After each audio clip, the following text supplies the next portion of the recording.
Assalamualaikum warahmatullahi wabarakatuh. Perkenalkan, nama saya Azmi Muhammad Ashraf dari kelas Tarbiyah C.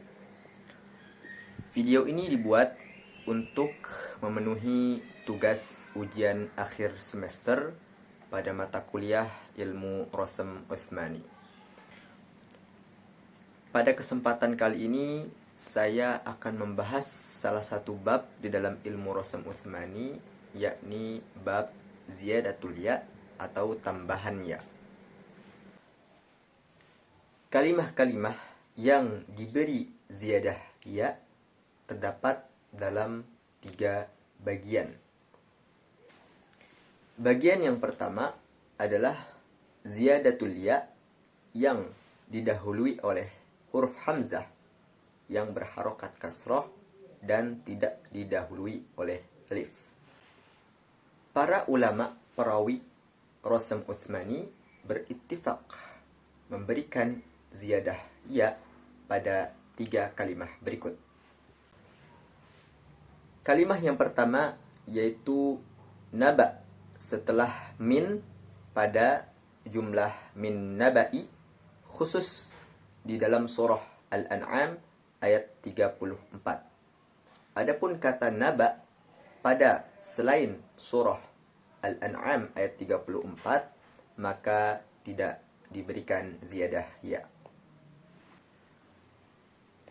Kalimah yang kedua yaitu afa'in, yang terdapat di 2 tempat di dalam Al-Quran, yakni surah Ali Imran ayat 144, afa'im mata, dan surah Al-Anbiya ayat 34, afa'im mitta.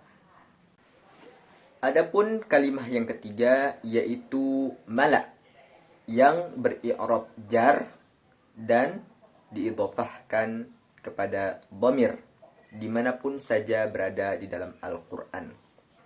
Misalnya seperti wa malaihi pada surah Yunus ayat 75 atau wa malaihim pada surah Yunus ayat 83. Sementara apabila kata mala itu beri'rab nasab seperti wa mala'ahu zinatan pada surah Yunus ayat 88, atau kata mala ini tidak diidhafahkan kepada dhamir, melainkan kepada selain dhamir, seperti ilal mala'il a'la pada surah As-Saffat ayat 8, maka kalimat mala ini tidak diberikan ziyadat ya. Sekarang kita masuk ke bagian yang kedua, yakni ziyadah ya yang didahului oleh huruf hamzah yang berharokat kasrah dan didahului alif. Para ulama Rasam Utsmani berittifaq memberikan ziyadah ya pada 5 kalimah berikut. Kalimah yang pertama tilqai, sesudah min pada jumlah min tilqai. Apabila kalimah tilqa tidak didahului oleh min, atau bisa disebut juga ia beri'rab nasab, seperti pada jumlah tilqa ashabin nari, maka kata tilqa ini tidak diberikan ziyadah ya. Adapun kalimah yang kedua yaitu ita'i, yang terletak sebelum dzil qurba pada jumlah ita'i dzil qurba. Nah, apabila kalimah ita'i ini tidak dilanjutkan dengan dzil qurba, misalnya seperti ita'iz zakah atau ita'az zakah yang beri'rab nasab ataupun jar, maka ia tidak diberikan ziyadah ya.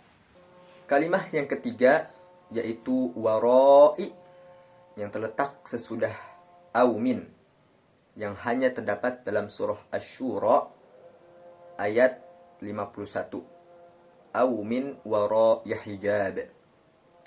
Apabila kata wara ini terletak di selain surah Asy-Syura seperti wa kana wara'ahum surah Al-Kahfi ayat 79, wa min wara'i Ishaq surah Hud ayat 71, dan au min wara'i Judur surah Al-Hasyr ayat 14, maka tidak ada ziyadah ya.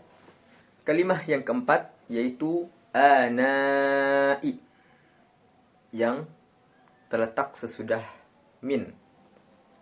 Terdapat dalam surah Thaha ayat 130.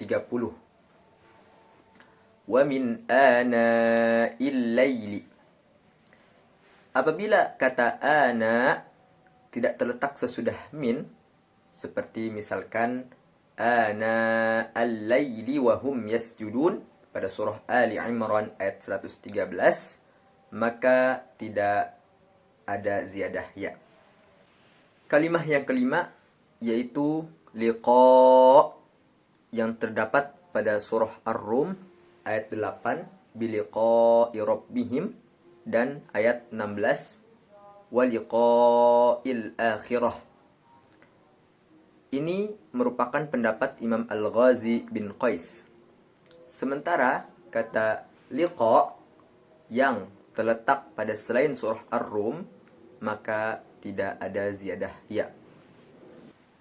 Masuk ke bagian yang ketiga, yaitu ziyadah ya yang didahului oleh selain huruf hamzah yang berharokat kasroh ataupun alif. Para ulama Rasm Utsmani berittifaq memberikan ziyadah ya pada dua kalimah berikut. Kalimah yang pertama yaitu biayyikum yang khusus terdapat di dalam surah Al-Qalam ayat 6 biayyikumul maftun. Sementara kalimah ayyukum yang terdapat di dalam surah Al-Mulk ayat 2 ayyukum ahsanu amala, maka tidak ada ziyadah ya.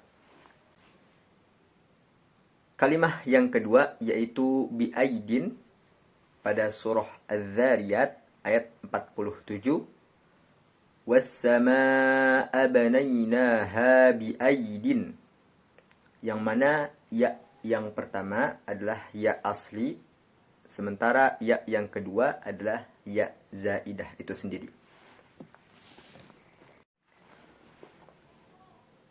Cukup sekian pembahasan ziyadatul ya pada kali ini. Apabila ada kekurangan, mohon dimaafkan. Wabillahi taufiq wal hidayah. Wassalamualaikum warahmatullahi wabarakatuh.